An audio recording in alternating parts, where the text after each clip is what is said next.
Principal of Spotswood Primary. Alan, just a few questions regarding your leadership and Maori achievement. So could you answer a few of these questions? What does it take in order to be an effective educational leader to improve Maori achievement outcomes? The core is about building really strong relationships with our Māori families, making sure that they realise that people are the most important thing within our organisation, ensuring that all of our whānau have a really positive attitude towards educational outcomes. Just ensuring that it's easy to get the kids into a positive framework, but making sure that the parents have got the same positive framework to back that up. And also making sure that our teachers realise that while circumstances may have some impact on achievement, that it's actually quality teaching and engaging learning programs that are actually going to do the best for improving our kids' outcomes. Just refining your own leadership, what skills or training do you need to fine-tune your leadership practice?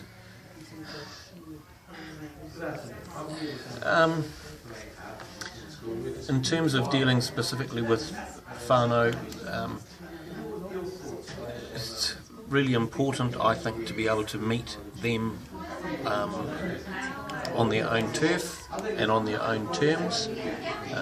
As a white middle-class New Zealander, there are elements of this that I find challenging. So it's actually overcoming that sort of side of things and being able to feel comfortable, and for myself and for my families as well, to feel accepting of me in their environment. I mean, I'm more than happy to meet them on our patch. I'm more than happy to meet them on neutral ground, i.e. in a marae situation. But it's just meeting them in their patch and on their terms that at times I find just a little bit challenging with some of our Māori families. How weird would you acquire some of these skills that you might require to break some of those barriers down? I don't know. It's a really tricky one. I think also part of it is I would love to be more confident in te reo. I see that as a barrier for me at the moment. But in terms of going into their patch, I honestly don't know how we get around that one. What about your leadership style, Alan? How, what do you perceive as your leadership style? Definitely collaborative. As a leader, I'm certainly only as good as the people that I work with. I'm certainly not an autocratic leader. I'm a person that likes to float ideas, to share ideas, before we make any definitive decisions to move forward. So I think collaborative would be the best description, I think. So, what do you think are some of the most common barriers in your school to improving Maori success?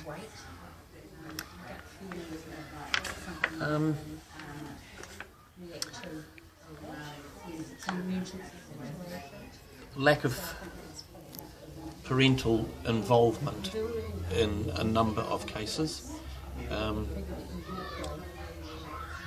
And I don't think it's deficit thinking at all, but once again, family structures, I think, are also an issue within our school, and I'm certain within other schools. I know that we've recently done some analysis of our 6-year net data, and virtually all of the kids that were struggling were children that were coming from broken families, or certainly not the nuclear family that you or I would know it as. So that would be a barrier. Okay, well, how does your collaborative involvement within the MAC cluster, the regional cluster we've got here, impact on your leadership practice? I guess it's a strength of the group. Without a doubt. The idea of being able to share ideas, I just think the idea of the fact that it is the last word of it, the collaborative, we're all working together on a common thread, just to know that I have got a group of, a considerable group of strong principals around me that we're able to bounce ideas off, and that has certainly happened, today in our discussions. In what ways your leadership practice for raising Maori achievement positively impact on Pacifica students and any other diverse group you've got in their achievement?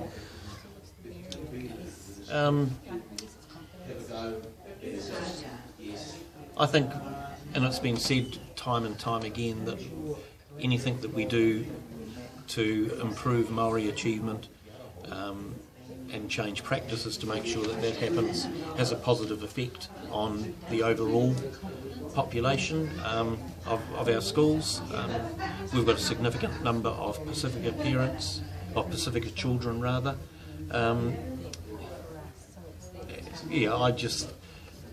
They are very, very similar in so many ways, in terms of their, their preferred learning style, in terms of their the strengths that they bring to the school, certainly around their involvement in the cultural sides of their lives, involvement in the sporting sides of their lives, and if we can put together a curriculum that engages our Maori students, it would certainly engage our Pacifica students as well, and would lift performance for both.